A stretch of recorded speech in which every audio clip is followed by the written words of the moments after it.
নমস্কার বন্ধুরা, রুমার হেসেনে সবাইকে স্বাগত। জন্মাষ্টমী স্পেশাল সিরিজে আমার আজকের রেসিপি বাসুন্দি। জন্মাষ্টমীতে এই সহজ পদ্ধতিতে তৈরি করা কম উপকরণে অথচ দারুণ স্বাদের বাসুন্দি বানিয়ে অবশ্যই গোপালকে ভোগ নিবেদন করুন। মহারাষ্ট্র, গুজরাট আর দক্ষিণ ভারতে ভীষণভাবে প্রচলিত এই বাসুন্দি। তাহলে কিভাবে বানিয়ে নেবেন দেখে নেওয়া যাক আজকে আমার এই ভিডিওটিতে। বাসুন্দি বানানোর জন্য কড়াইতে দিয়ে দিচ্ছি 1 লিটার ফুল ক্রিম দুধ। বাসুন্দি বানাতে গেলে কিন্তু ফুল ক্রিম দুধেরই ব্যবহার করতে হবে। দুধটা যাতে তলায় লেগে না যায় তার জন্য সবার প্রথমে একটু জল দিয়ে নিলাম। মিডিয়াম টু হাই ফ্লেমে দুধটাকে ভালো করে জাল দিয়ে নিয়ে ঘন করে নিতে হবে।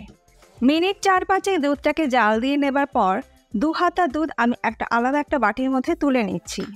আর কড়াইয়ের গায়ে যে দুধের সরটা লেগে আছে সেটাকে হাতা দিয়ে ছাড়িয়ে নিয়ে দুধের সাথে মিশিয়ে নিতে হবে।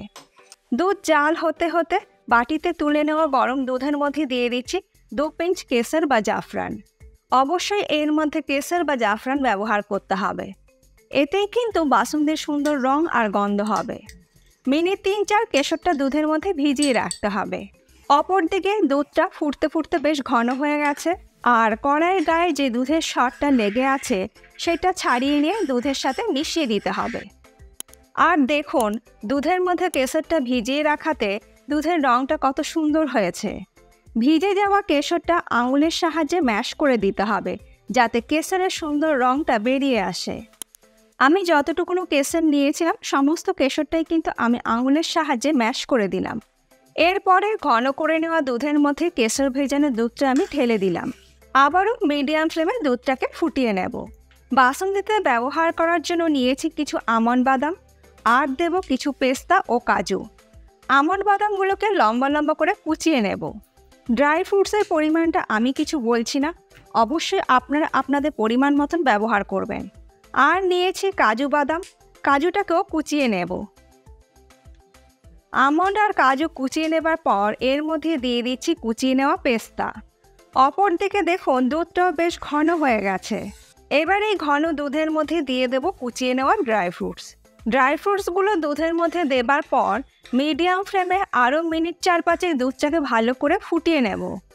মিনিট 4-5 দুধটাকে ফুটিয়ে নেবার পর এর মধ্যে দিয়ে দেব 1/4 টিস্পুন ছোটো এলাচের গুঁড়ো, আর দেব স্বাদ মতন চিনি। চিনিটা অবশ্যই নিজেদের স্বাদ মতন ব্যবহার করবেন। আমি এখানে 1/4 কাপ চিনি ব্যবহার করছি।